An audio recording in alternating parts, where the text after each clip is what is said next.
상가에 거주하세요라는 말은 자극적으로 들리죠.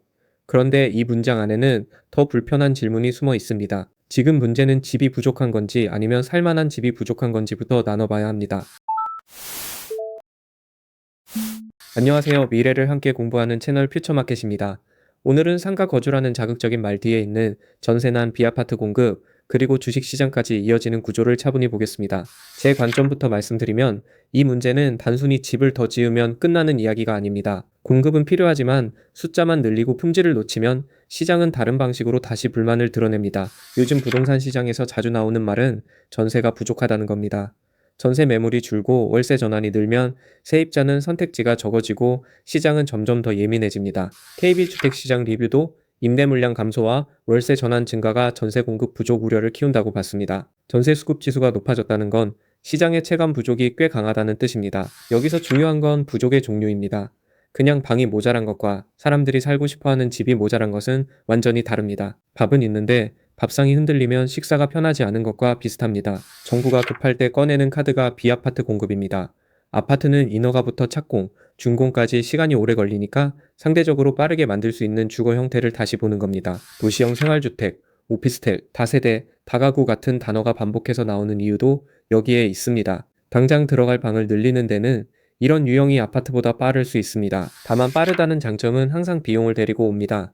주차장 기준을 완화하고 세대수를 늘리고 층수를 높이면 공급 속도는 빨라질 수 있지만 주거 품질 논쟁도 같이 커집니다. 국토교통부 대책 보도에 따르면 도시형 생활주택의 세대수와 층수, 주차 기준을 완화해 공급을 늘리는 방향이 제시됐습니다. 정책의 의도는 빠른 공급이지만 시장은 디테일을 봅니다. 예를 들어 주차 기준을 줄이면 건축 사업성은 좋아질 수 있습니다. 하지만 실제 거주자는 차를 어디에 둘지 매일 고민할 수 있죠. 집은 있는데 퇴근 후 주차가 미션 게임이 되면 만족도가 떨어집니다. 상업지역이나 역세권에 작은 주거 공간을 많이 넣는 방식은 분명 장점이 있습니다. 직장 가까이에 살 수 있고 청년층에게는 진입 장벽이 낮아질 수 있습니다. 하지만 모든 청년과 신혼부부가 작은 방 하나만 원하는 건 아닙니다. 출퇴근, 관리비, 소음, 주차, 대출 조건이 함께 맞아야 주거 안정이라고 부를 수 있습니다. 저는 이 지점에서 정책의 목적어를 바꿔야 한다고 봅니다. 몇 호를 공급하느냐도 중요하지만 누가 몇 년 동안 버틸 수 있는 집이냐가 더 중요합니다. 상가를 주거로 바꾸자는 이야기도 같은 맥락입니다. 공실 상가가 있고 집이 부족하다면 빈 공간을 주거로 전환하자는 발상은 일단 논리적으로 들립니다. 그런데 상가는 원래 사람이 잠들고 씻고 오래 생활하도록 설계된 공간이 아닐 수 있습니다. 환기, 채광, 층간소음, 관리 동선 같은 조건을 바꾸지 않으면 껍데기만 집이 됩니다. 비어있는 상가를 주택으로 바꾸는 건 냉장고 빈칸에 책을 꽂는 것과 조금 비슷합니다. 공간은 남아있지만 그 공간이 원래 그 용도에 맞았는지는 따로 봐야 합니다. 물론 반대 관점도 있습니다. 전세난이 심하면 완벽한 집만 기다릴 수 없고 당장 머물 곳을 늘리는 게 먼저라는 주장입니다. 저는 이 주장도 무시하면 안 된다고 봅니다. 다만 급한 불을 끄는 정책과 장기 주거 기준을 만드는 정책은 구분해야 합니다. 소화기로 불을 끄는 건 필요하지만 매일 소화기를 들고 요리할 수는 없습니다. 비아파트 공급은 단기적으로 임대시장 압박을 낮출 수 있습니다. 특히 역세권, 대학가, 업무지구처럼 소형 주거 수요가 집중된 곳에서는 효과가 더 빠르게 나타날 수 있습니다. 문제는 이 공급이 아파트 수요를 얼마나 대체할 수 있느냐입니다. 한국 주거 시장에서 아파트는 단순한 집이 아니라 학교, 주차, 관리, 황금성까지 묶인 패키지에 가깝습니다. 그래서 비아파트가 늘어난다고 아파트 선호가 바로 줄어들지는 않습니다. 오히려 품질 격차가 커지면 사람들은 더 좋은 아파트로 몰릴 수 있고 시장 양극화가 깊어질 수 있습니다. 여기서 주식시장 관점이 나옵니다. 공급 확대 뉴스가 나오면 건설주에 무조건 좋은 뉴스처럼 보이지만 실제로는 사업성이 되는 공급 인지가 훨씬 중요합니다. 건설사는 집을 많이 지으라는 말만으로 움직이지 않습니다. 땅값, 공사비, 금융비용, 분양 가능성, 인허가 리스크를 계산합니다. 숫자가 맞지 않으면 삽은 생각보다 무겁습니다. 특히 금리가 높거나 PF 시장이 얼어 있으면 작은 현장일수록 자금 조달 부담이 커집니다. 공급 확대 정책이 있어도 돈길이 막히면 착공은 늦어질 수 있습니다. 그래서 저는 정책 발표보다 착공 데이터를 더 중요하게 봅니다. 발표는 지도에 길을 그리는 일이고 착공은 실제로 굴착기가 움직이는 일입니다. 둘 사이에는 꽤 큰 거리가 있습니다. 주택 공급은 보통 인허가, 착공, 분양, 준공, 입주 순서로 움직입니다. 시장이 실제로 체감하는 공급은 마지막 입주에 가까우니 발표와 체감 사이에는 시차가 생깁니다. 이 시차가 길어질수록 전세 시장은 더 예민해집니다. 당장 우리는 오늘 이사해야 하는데 공급은 몇 년 뒤에 들어오니까 말이죠. 시장의 시간표와 생활의 시간표가 다릅니다. 비아파트 공급 확대가 전세난을 완화하려면 입지와 가격이 맞아야 합니다. 아무리 물량이 많아도 직장과 멀고 관리비가 높으면 수요자는 쉽게 움직이지 않습니다. 관리비도 생각보다 중요합니다. 월세는 낮아 보여도 관리비가 높으면 총 주거비는 올라갑니다. 월세 계약서만 보고 안심했다가 관리비 고지서에서 다시 정신이 번쩍 날 수 있습니다. 대출 조건도 변수입니다. 청년과 신혼부부가 들어갈 집이라면 보증금 대출, 전세 대출, 월세 지원과 연결되어야 합니다. 집만 있고 금융사다리가 없으면 문턱은 그대로 높습니다. LH나 공공기관이 공실 상가를 리모델링하는 방식은 시범사업으로 의미가 있을 수 있습니다. 다만 민간까지 확산되려면 수익성과 품질 기준이 함께 맞아야 합니다. 상가 전환 주택이 늘어날 때 가장 조심할 건 싼 대신 불편한 집이 표준이 되는 겁니다. 시장이 급하다고 낮은 기준을 오래 허용하면 그 기준이 새 바닥이 될 수 있습니다. 저는 그래서 이번 이슈를 상가에 살아라가 아니라 주거 기준을 어디까지 낮출 것인가의 문제로 봅니다. 이 문장이 불편하게 들리는 이유도 사실 여기에 있습니다. 부동산 시장에서 공급 부족은 항상 가격 문제로 끝나지 않습니다. 부족이 길어지면 사람들은 더 작은 집, 더 먼 집, 더 높은 관리비를 선택하게 되고 생활의 질이 흔들립니다. 그 흐름은 소비에도 영향을 줍니다. 주거비 부담이 커지면 외식, 여행, 가전, 교육 같은 지출이 뒤로 밀릴 수 있습니다. 월세가 먼저 월급을 맞이하면 지갑은 조용해집니다. 은행도 이 흐름을 가볍게 볼 수 없습니다. 전세대출, 주택담보대출, PF대출이 모두 부동산 시장의 온도에 연결되어 있습니다. 공급 부족과 가격 불안은 금융 리스크와 이어집니다. 다만 은행이 무조건 위험하다고 단정할 필요는 없습니다. 대출의 질, 담보 가치, 연체율, 충당금이 어떻게 움직이는지를 함께 봐야 합니다. 결국 문제는 방향보다 속도입니다. 건설주도 마찬가지입니다. 공급 확대는 겉으로는 호재처럼 보일 수 있지만 공사비와 금융 비용이 동시에 높으면 수익성은 생각보다 얇아질 수 있습니다. 건설사 입장에서는 지으세요보다 남나요가 먼저입니다.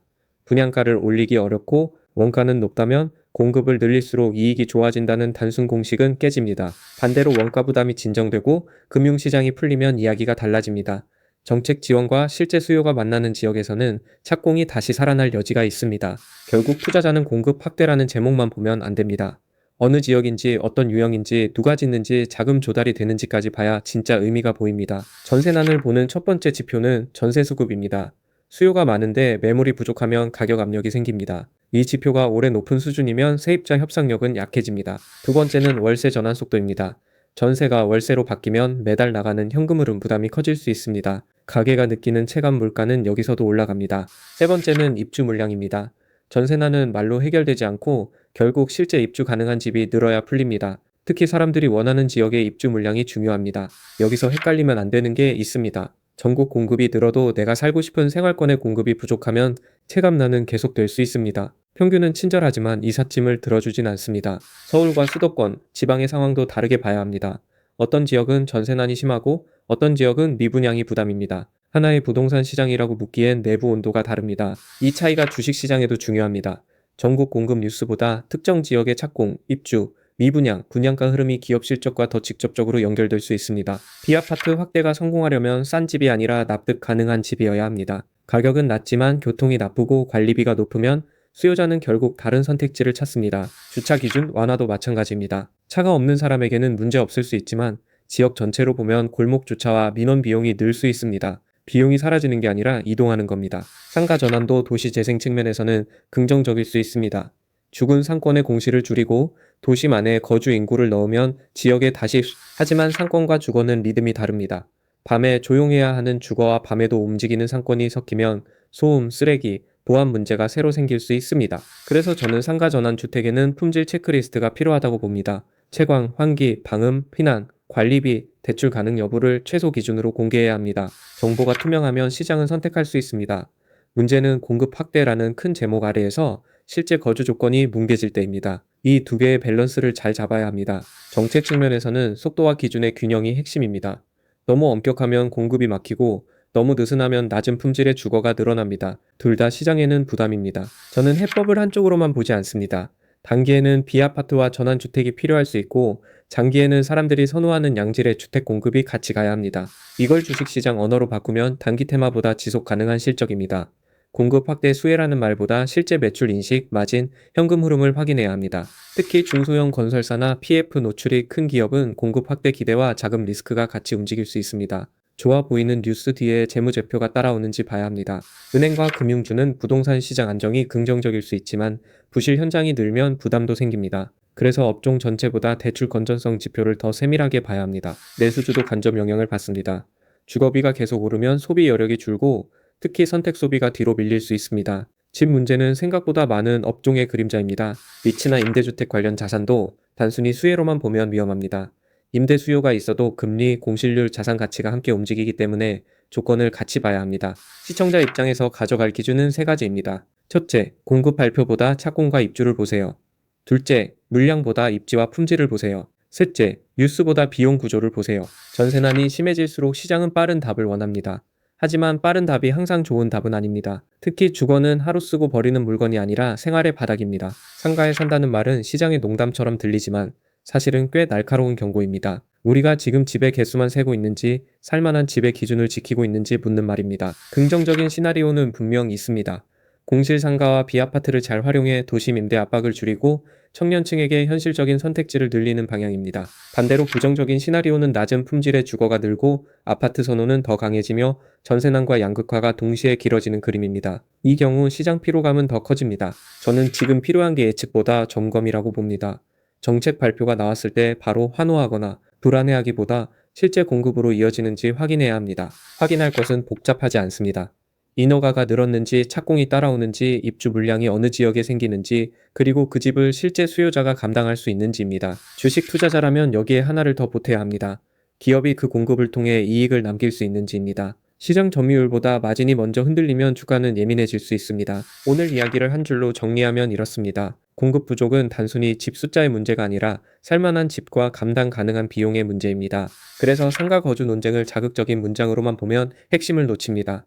진짜 질문은 얼마나 빨리 짓느냐가 아니라 어떤 집을 누구에게 얼마나 지속 가능하게 공급하느냐입니다. 투자 판단은 결국 각자의 몫입니다. 다만 지금은 부동산 정책 제목보다 전세수급, 착공, 입주, 품질 기준을 한 장에 놓고 봐야 덜 흔들립니다. 영상이 도움이 되셨다면 좋아요와 구독으로 함께 해주세요. 다음 영상에서는 부동산 정책 변화가 건설주와 금융주 실적에 어떤 경로로 연결되는지 더 깊게 이어가 보겠습니다.